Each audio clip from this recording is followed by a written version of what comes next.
Welcome to only IAS. स्वागत है आप सभी लोगों का प्रीलिम बूस्टर न्यूज डिस्कशन में।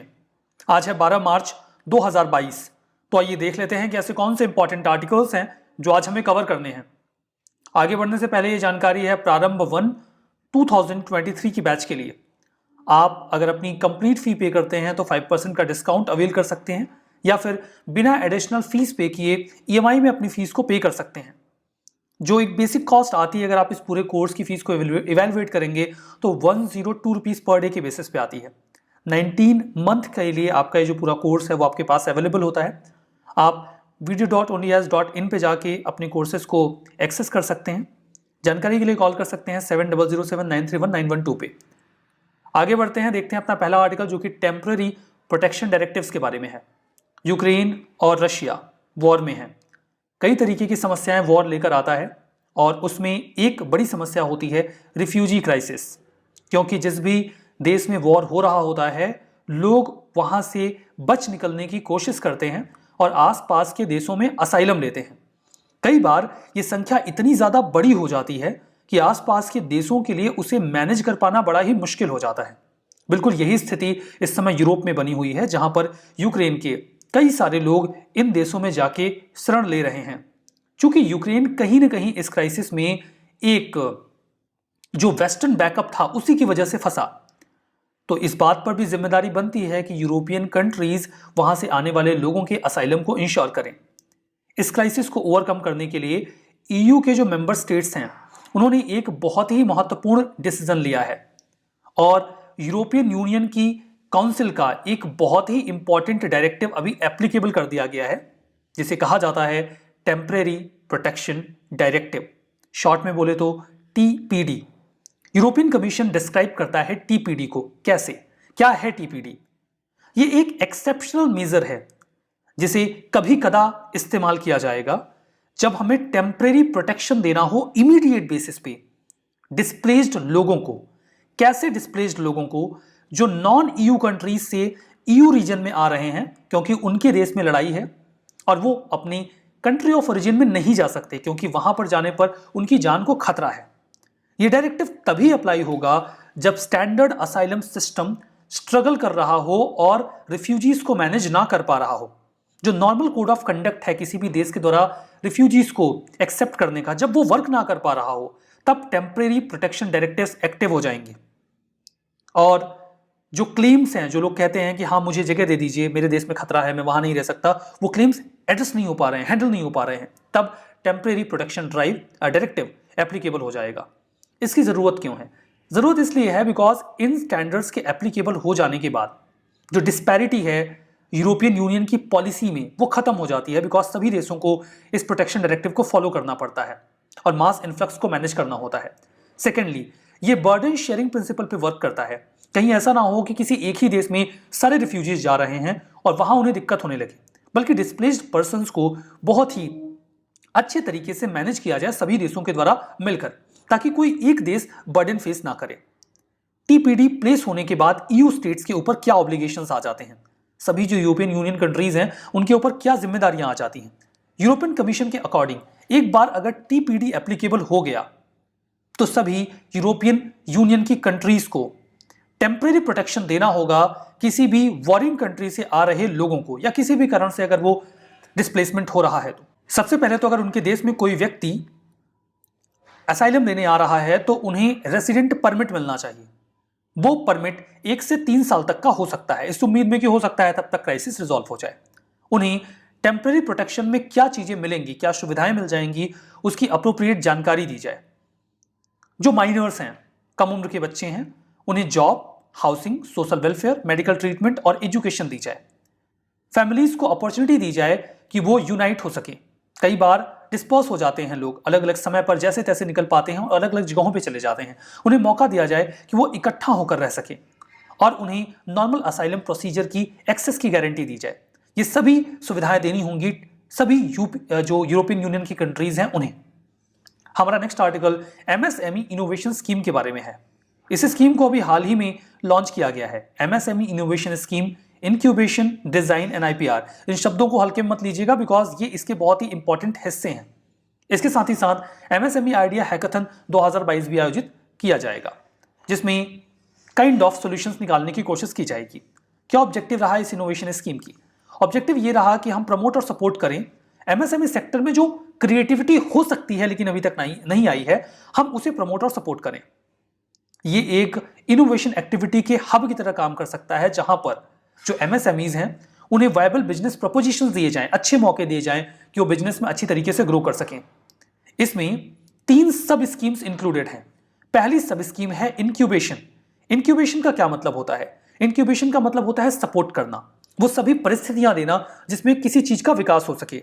जैसे कि मुर्गी अंडे को इंक्यूबेट करती है, वो उस अंडे को हर वो परिस्थिति देखती है कि उसमें से बच्चा निकल सके, चूजा निकल सके। सिमिलरली अगर किसी एमएसएमई को इंक्यूबेट करना है, मतलब उसे वो हर परिस्थिति दी जाए जिससे कि वो निखर के एक बढ़िया एंटरप्राइज के रूप में डेवलप हो सके। आई होप आप इंक्यूबेशन का मतलब समझ गए। तो इंक्यूबेशन जो इसकी सब स्कीम है, इसमें एमएसएमईज की अनटैप्ड क्रिएटिविटी को हम प्रमोट और सपोर्ट करेंगे, जहां कोशिश की जाएगी कि एमएसएमईज के पास हो लेटेस्ट टेक्नोलॉजीज और उनके पास जो भी इनोवेटिव आइडियाज हैं उन्हें वो कॉन्सेप्ट लेवल से प्रूफ के लेवल पर लेकर आ सकें। फाइनेंशियल असिस्टेंस भी दिया जाएगा। अगर उनके पास कोई आइडिया है तो उसके लिए उन्हें मिलेंगे 15 लाख रुपए, अगर वो आइडिया वर्केबल है तो। फर्दर अगर उस आइडिया को इंप्लीमेंट करने के लिए उन्हें चाहिए कोई रिलेवेंट प्लांट या मशीन, तो उसके लिए भी 1 करोड़ रुपए तक का फाइनेंशियल असिस्टेंस दिया जाएगा। अब आते हैं दूसरी सब स्कीम पे, that is design. Manufacturing sector में जो मशीनरी है या बाकी जो मीन्स हैं उनकी डिजाइनिंग काफी इंपॉर्टेंट होती है, तो उन दोनों को एक साथ एक प्लेटफॉर्म पर लेकर आना। फाइनेंशियल असिस्टेंस दिया जाएगा किसी भी डिजाइन प्रोजेक्ट के लिए 40 लाख का, 2.5 लाख अगर कोई स्टूडेंट प्रोजेक्ट है तो उसके लिए भी दिया जाएगा। और तीसरा मामला होगा आईपीआर, इंटेलेक्चुअल प्रॉपर्टी राइट का, ताकि भारत में जो इंटेलेक्चुअल प्रॉपर्टी का कल्चर है उसे बढ़ावा मिले, लोग नए नए इनोवेशन करें और उसे पेटेंट करवाकर कॉपीराइट लेकर उसका फायदा उठा सके। इसके बारे में लोगों को अवेयर किया जाए, एमएसएमईज को भी इंकरेज किया जाए कि आप पेटेंट्स लीजिए, आईपीआर फाइल करिए। ठीक है, आईपीआर के लिए अगर कोई फॉरेन पेटेंट लेता है तो 5 लाख तक का असिस्टेंस दिया जाएगा। फॉरेन पेटेंट में बेसिकली कोई अपनी इनोवेशन के लिए कई सारे देशों में पेटेंट की मांग करता है। अगर आप डोमेस्टिक पेटेंट ले रहे हैं तो 1 लाख तक का असिस्टेंस, जीआई रजिस्ट्रेशन के लिए 2 लाख का असिस्टेंस, 15,000 रुपए डिजाइन रजिस्ट्रेशन के लिए और 10,000 ट्रेडमार्क के लिए। हमारा next article Colombo security conclave के बारे में है। 5th एडिशन अभी हाल ही में इसका मालदीव्स में स्टार्ट हुआ। इसमें बेसिकली 3 देश इन्वॉल्व रहे, इंडिया, मालदीव्स और श्रीलंका। ये नेशनल सिक्योरिटी एडवाइजर के लेवल की ट्राइलैटरल मीटिंग रही मैरीटाइम सिक्योरिटी कोऑपरेशन पे। इसे स्टार्ट किया गया था 2011 में।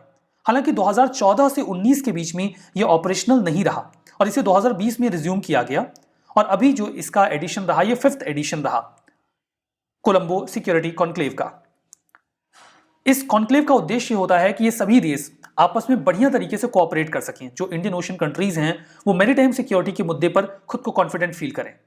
इसके बेसिकली 4 पिलर्स रहे। वो 4 पिलर्स हैं marine security, human trafficking, counter terrorism और साइबर सिक्योरिटी। सेक्रेटेरिएट इसका श्रीलंका के कोलंबो में है। बात करते हैं 5th कॉन्क्लेव की। 5th कॉन्क्लेव में इसमें 5 देश शामिल हुए, इंडिया, श्रीलंका, मालदीव्स, मॉरिशस और बांग्लादेश। अब आप कहेंगे कि अभी तो आपने बताया कि ये ट्राइलैटरल मीटिंग रही। देखिए, बांग्लादेश और सिशलीज इन्होंने ऑब्जर्वर के लेवल पे इस कॉन्क्लेव मीटिंग में हिस्सा लिया, मतलब इन्होंने ऑब्जर्वर की तरह अपनी उपस्थिति दर्ज कराई। क्या निकल के आया इस 5th एडिशन में? मॉरिशस को नया मेंबर बना लिया गया है। जो ऑब्जर्वर की तरह आया था अब वो एक मेंबर बन चुका है और यहां पर जैसे कि मैंने कहा कि 4 पिलर्स हैं तो एक और पिलर ऐड किया गया और अब हो चुके हैं 5 पिलर्स। जो 5वां पिलर है वो है humanitarian assistance and disaster relief. ये 5th पिलर बन चुका है कोलंबो सिक्योरिटी कॉन्क्लेव का। हमारा नेक्स्ट आर्टिकल मैन कैडिंग के बारे में है। आप सभी ने कभी न कभी क्रिकेट खेला होगा, मैदान में, गली में, छत पे या कहीं और। अगर आपने क्रिकेट खेला होगा तो एक प्रैक्टिस से आप परिचित होंगे। जो नॉन स्ट्राइकर होता है उसे बड़ी जल्दी होती है कि मैं जल्दी से रन भाग लूं। इसके लिए वो कई बार क्या करता है कि बॉलर के बॉल फेंकने से पहले ही क्रीज छोड़ देता है। इन दैट केस कई बार बॉलर क्या करता है कि जैसे ही उस व्यक्ति ने क्रीज को छोड़ा बॉल फेंकने से पहले, वो बॉल फेंकता ही नहीं है और सीधा स्टंप हिट कर देता है और बोलता है आप आउट हो गए। क्या ये प्रैक्टिस इलीगल है क्रिकेट में? आई विल से कि ये प्रैक्टिस क्रिकेट में इलीगल नहीं है। नॉर्मल सा फॉर्मूला ये है कि जब तक बॉल ना फेंकी जाए नॉन स्ट्राइकर को क्रीज में रहना होगा और अगर उन्होंने वो छोड़ा तो उन्हें आउट किया जा सकता है। लेकिन स्टिल बॉलर्स इस प्रैक्टिस को ऑप्ट नहीं करते। इसका रीजन ये है कि इसे गेम के स्पिरिट के अगेंस्ट माना जाता है। इस प्रकार के रन आउट को अच्छा नहीं माना जाता, यद्यपि किया जा सकता है।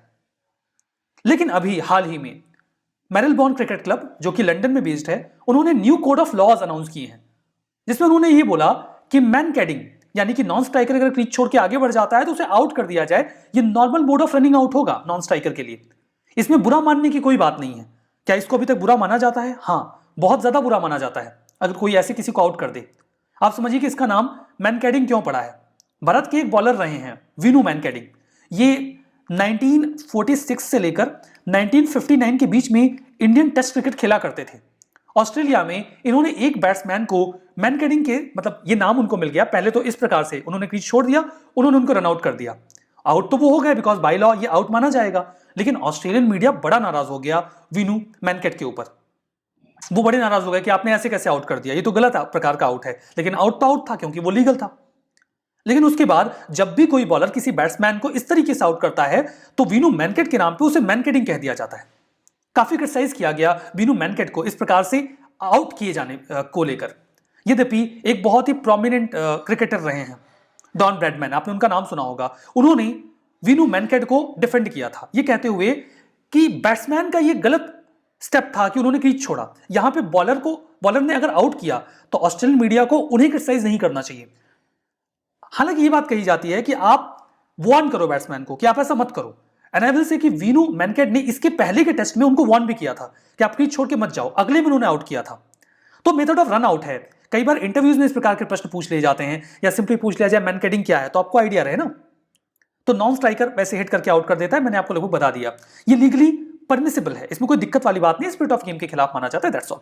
यहां पर देखिए एक बात और कही गई कि अब बॉल पे सलाइवा अप्लाई नहीं किया जाएगा। बॉलर्स को आपने कई बार सलाइवा लगाते हुए देखा होगा, उन्हें ऐसा लगता है कि स्पिन अच्छी मिलेगी, हालांकि मिलती है कि नहीं पता नहीं। तो कोविड के बाद बोला गया सलाइवा मत लगाइए बिकॉज इससे दिक्कत हो सकती है ना, वायरस फैल सकता है। लेकिन अभी बोल दिया गया कि सलाइवा लगाया ही नहीं जा सकता बॉल पे, चाहे कोविड हो या ना हो, तो इसे भी बंद कर दिया गया है। ठीक है, चलिए हमारा next article rural self employment training institute programme के बारे में है। शॉर्ट में हम इसे RCT बोलेंगे। इंटरनेशनल वुमेन्स डे के मौके पे वुमेन सेंट्रिक कोर्सेज लॉन्च किए गए कई सारे RCT में, rural self employment training institute में। मैं आपको बता दूं कि ये ट्रेनिंग इंस्टीट्यूट्स कई सारे जिलों में आपको मिलेंगे और इन्हें कुछ बैंक्स रन करते हैं। ये 3-वे पार्टनरशिप है बेसिकली, जिसमें ministry of rural development involve होती है, स्टेट गवर्नमेंट इन्वॉल्व होती है और एक होता है स्पॉन्सर बैंक जो इस पूरे इंस्टीट्यूट को रन करता है। इन बैंक्स के ऊपर जिम्मेदारी होती है कि वो जो भी लीडिंग डिस्ट्रिक्ट हैं उनके लिए वहां पर RCT स्टैब्लिश करें और वो रूरल यंगस्टर्स को सेल्फ एम्प्लॉयमेंट या एंटरप्रेन्योरशिप वेंचर्स के लिए ट्रेन करें। RCT प्रोग्राम जो है वो शॉर्ट टर्म ट्रेनिंग और लॉन्ग टर्म ट्रेनिंग देता है 18 से 45 वर्ष के लोगों को। ये जो रूरल यूथ की एस्पायरेशंस हैं उन्हें पूरा करने की कोशिश करता है, उन्हें प्रॉफिटेबल एंटरप्रेन्योर्स में कन्वर्ट करने की कोशिश करता है।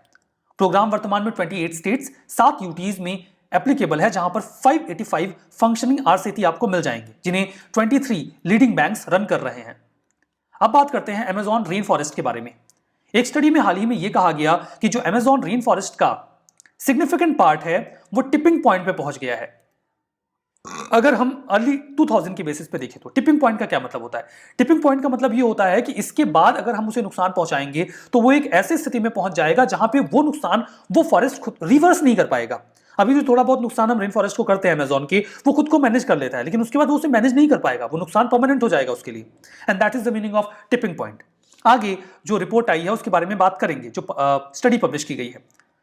ट्रॉपिकल रेन फॉरेस्ट, ये moist broad leaf tropical rain forest होते हैं, ट्रॉपिकल रीजन में पाए जाने वाले रेन फॉरेस्ट जो कि अमेज़न बायोम में मिलेंगे। अमेज़न जो नदी बहती है उसके आसपास के एरिया में, साउथ अमेरिका में। अमेज़न रेन फॉरेस्ट 60% आपको ब्राजील में मिलेंगे, 10% पेरू और कोलंबिया में, कुछ हिस्सा आपको Venezuela, Ecuador, Bolivia, Guyana, Suriname और फ्रेंच गुयाना में भी मिल जाएगा। सिग्निफिकेंस क्या है? अमेज़न रेन फॉरेस्ट 30% वर्ल्ड की स्पीसीज को एकोमोडेट करता है। 40,000 plant species, 16,000 tree species, 1300 not 1000 birds और 430 से ज्यादा मैमल्स की स्पीसीज यहां पे मिल जाएंगी।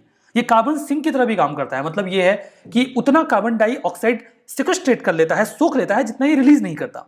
हाल की स्टडी में ये पाया गया कि जो एक्टिविटीज हैं जैसे कि डिफॉरेस्टेशन, टेम्परेचर का बढ़ना, ह्यूमन इंड्यूस्ड एक्टिविटीज, इससे इस रेन फॉरेस्ट को नुकसान हो रहा है और इसकी कैपेबिलिटी टिपिंग पॉइंट पे पहुंच रही है। मतलब ये जो डैमेज होगा उसको लेकर बाउंस बैक नहीं कर पाएगा।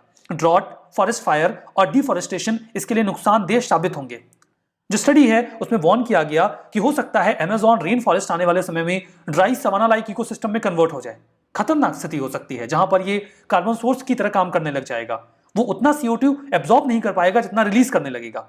सवाना इकोसिस्टम क्या होता है? ये ट्रॉपिकल ग्रासलैंड होते हैं, घास का मैदान, जहां पर वार्म टेम्परेचर होता है लगभग पूरे साल और बरसात के मौसम में अच्छी बारिश होती है। वहां पर बहुत छिटपुट पेड़ पाए जाते हैं जिनमें कैनोपी नहीं होती, मतलब ग्रासेस ही ज्यादा मिलेंगी आपको और कहीं कहीं पे पेड़ मिलेंगे।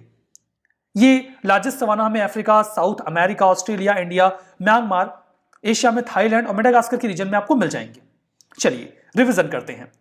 टेम्परेरी प्रोटेक्शन डायरेक्टिव, ये एक्सेप्शनल मेजर है जो केवल EU कंट्रीज से आने वाले डिस्प्लेस्ड पर्संस पर एप्लीकेबल होता है।